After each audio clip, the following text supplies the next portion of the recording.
My name is Michelle, like you guys know, and today we're going to read Jack and the Beanstalk while being videoed, and then it's going on YouTube.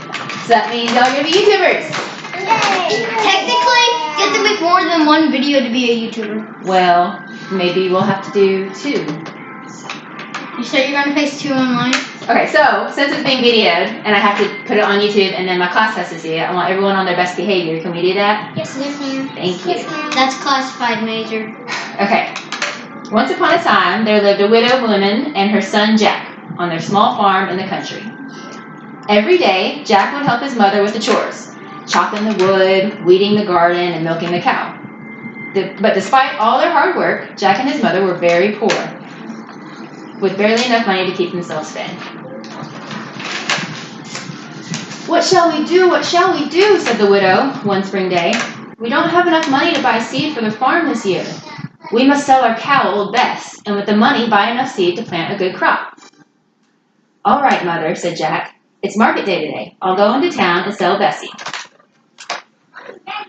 "Good morning to you," said Jack, wondering how little... Just checking. "Good morning to you," said Jack, wondering, I must have missed something. I did. So, Jack took the cow's halter in his hand, walked through the garden gate, and headed off toward town. He hadn't gone far when he met a funny-looking old man who said to him, "Good morning, Jack." "Good morning to you," said Jack, wondering how the little old man knew his name. "Where are you off to this fine morning?" asked the man. "I'm going to the market to sell our cow, Bessie." "Well, what a helpful son you are," exclaimed the man. "I have a special deal for such a good boy like you." The little old man looked around to make sure no one was watching and then opened his hand to show Jack what he held. What do y'all think he held? 3 magic beans. Oh, have you guys heard the story before? Yes. Okay, well, we'll hear it again. I think it's pretty obvious. "Beans?" asked Jack, looking a little confused. 3 magical bean seeds, to be exact, young man. 1, 2, 3. So magical are they that if you plant them overnight, by morning they go right up to the sky, promised the funny little man. "And because you're such a good boy, they're all yours in trade for that old milking cow." "Really?" said Jack. "And you're quite sure they're magical?" "I am indeed, and if it doesn't turn out to be true, you can have your cow back." "Well, that sounds fair," said Jack, as he handed over Bessie's halter, pocketed the beans, and headed back home to show his mother. "Back already, Jack?" asked his mother. "I see you haven't gotten Old Bess. You sold her so quickly. How much did you get for her?" Jack smiled and reached into his pocket. "Just look at these beans, Mother. They're magical. Plant them overnight and..." "What?" cried Jack's mother. "Oh, silly boy, how could you give away our milking cow for 3 measly beans?" And with that, she did the worst thing Jack had ever seen her do. You want to guess what she did? No. She punished him. She made him sit in his room. No, What did you I say? think he threw him in the plant area. Okay. Threw him out the window and don't be mean.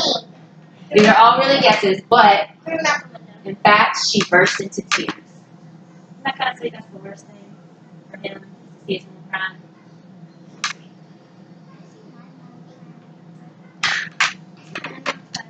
Yeah, that's pretty sad, right? That's the worst. Alright, so Jack ran upstairs to his little room in the attic. So sorry he was, and threw the beans angrily out the window, thinking, "How could I have been so foolish? I've broken my mother's heart." After much tossing and turning, at last Jack dropped off to sleep. When Jack woke up in the morning, his room looked strange.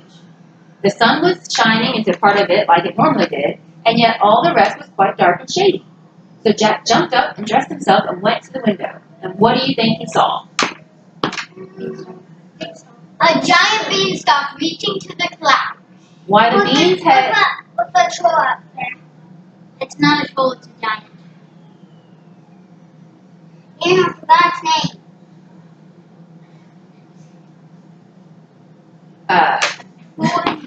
The beans he had thrown out of the window into the garden had sprung up into a big beanstalk, which went up and up and up and up until it reached the sky.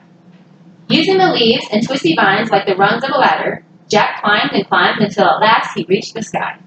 And when he got there, he found a long, broad road winding its way through the clouds to a tall, square castle off in the distance. Jack ran up the road toward the castle, and just as he reached it, the door swung open to reveal a horrible lady giant with one great eye in the middle of her forehead. As soon as Jack saw her, he turned to run away, but she caught him and dragged him into the castle. "Don't be in such a hurry.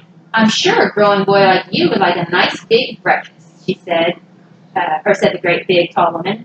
"It's been so long since I got to make breakfast for a boy." Well, the lady giant wasn't such a bad sort after all, even if she was a bit odd. She took Jack into the kitchen and gave him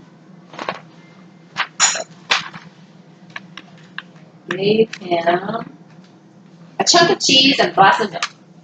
But Jack had only taken a few bites when thump, thump, thump, the whole house began to tremble with the noise of someone coming. "Goodness gracious me! It's my husband," said the giant woman, wringing her hands. "What on earth shall I do? There's nothing he likes better than boys broiled on toast, and I haven't any bread left. Oh dear, I never should have let you stay for breakfast. Here, come quick and jump in here." She hurried Jack into a large copper pot sitting beside the stove just as her husband, the giant, came in. He ducked inside the kitchen and said, "I'm ready for my breakfast. I'm so hungry I could eat 3 cows. Ah, what's the smell? Fee, fi, fo, fum. I smell the blood of an Englishman. Be he alive or be he dead, I'll have his bones to grind my bread." "Nonsense, dear," said his wife. "We haven't had a boy for breakfast in years. Now you go and wash up, and by the time you come back, your breakfast will be ready for you." So the giant went off to tidy up. Jack was about to make a run for it when the woman stopped him. "Wait until he's asleep," she said. He always has a little snooze after breakfast." Jack peeked out of the copper pot just as the giant returned to the kitchen carrying a basket filled with golden eggs and sickly-looking white hen. The giant poked the hen and growled, "Lay!" and the hen laid an egg made of gold, which the giant added to the basket. After his breakfast, the giant went to the closet and pulled out a golden harp with the face of a sad young girl. The giant poked the harp and growled, "Play!" and the harp began to play a gentle tune while her lovely face sang a lullaby. Then the giant began to nod his head and to snore until the house shook. When he was quite sure the giant was asleep, Jack crept out of the copper pot and began to tiptoe out of the kitchen. Just as he was about to leave, he heard the sound of the harp girl weeping. Jack bit his lip, sighed, and returned to the kitchen. He grabbed the sickly hen and the singing harp and began to tiptoe back out. But this time, the hen gave a cackle which woke the giant, and just as Jack got out of the house, he heard him calling, "Wife, wife, what have you done with my white hen and my golden harp?" Jack ran as fast as he could, and the giant, realizing he had been tricked, came rushing after, away from the castle and down the broad, winding road. When he got to the beanstalk, the giant was only 20 yards away when suddenly he saw Jack disappear. Confused, the giant peered through the clouds and saw Jack underneath, climbing down for dear life. The giant stomped his foot and roared angrily. "Fee, fi, fo, fum.